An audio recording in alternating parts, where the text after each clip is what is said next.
Omulabe waffe omulungi nkwaniriza ku Lucid Emityana.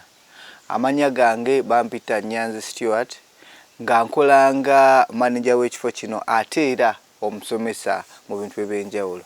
Naye leero tugenda kusoma ku kye bayita ensiriŋŋanyi oba mu luzungu kye bayita vermicompost production.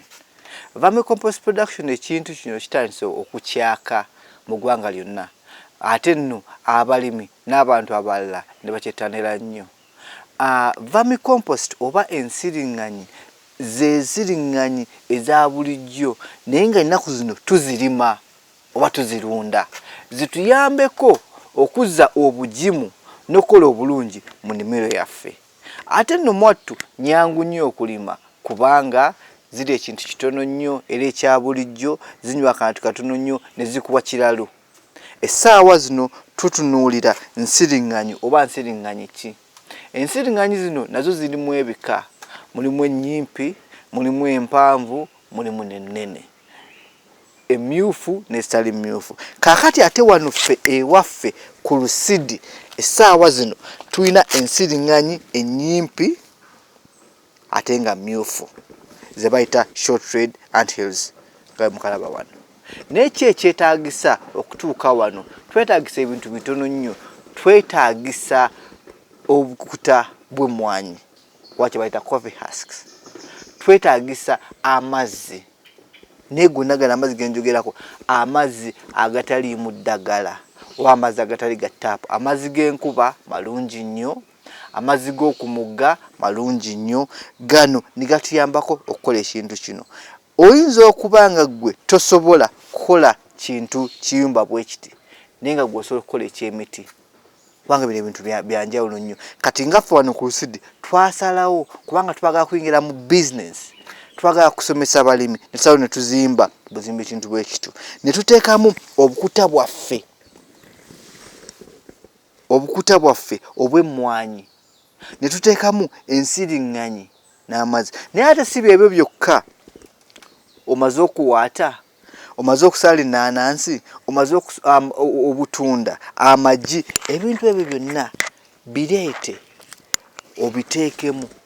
Mu kaseera katono nnyo ensiriŋŋanyi zigenda kukyusa ennaanansi eno. Ensiriŋŋanyi zigenda kukyusa amatooke gano zikolemu ekigimusa. Jjukira mbu buli kimu mu kintu ky'ekitooke kino mulimu ekirimu ekisigalamu, ekiriisa ekisigalamu. Mu nnaanansi eno mulimu ekiriisa ekisigalamu. Kati ensiriŋŋanyi zino zirya mu kufulumya ne zifulumya ekigimusa. Ekigimusa kino kye tutwala mu bitooke byaffe, ekigimusa kino kye tutwala mu nva zaffe, ekigimusa kino kye tutwala mu mmwanyi zaffe, ate oluusi n'omusulo gw'ensiriŋŋanyi nga bwe tujja obbalaga wansi eri mbu tugukuŋŋaanya nagwo ne gutuyambako mu kufuuyira. Mujje mbalage ensiriŋŋanyi zino kubanga nazo ziringanga bisolo birawe ziraba abantu nga zeekweka. Bwe ziraba nagambye mbu wano ku Lucid tulina ensiriŋŋanyi nga nnyimpi ng'ate mmyufu. Era w'otunula bw'oti osobola oziraba. Zino ensiriŋŋanyi zino ze zirya akakuta k'emmwanyi ne zitandika okukakyusa bwe kati. Zino ensiriŋŋanyi ze zirya obutunda buno bw'olaba. Zino ensiriŋŋanyi ze zirya kino. Bino byonna bye zirya bikyuka ne bifuuka ekigimusa, ate ekigimusa eky'omutindo. Naye ate twagenza okkizuula ng'abantu abamu ekigimusa kiba kifaanana bwe kiti kibawa obuzibu, ne tusalawo ne tubakolera pellets. Zino vermicompost pellets. Eno vermicompost pellets gy'olaba nyangu ya kusitula, teddugaza nnyo, ate nga ekola buli kimu. Ogiraba? Twagenza okulaba nga mbuno omuntu kijja mwanguyira nnyo okukozesa vermipellet eno okusinga okukozesa kino.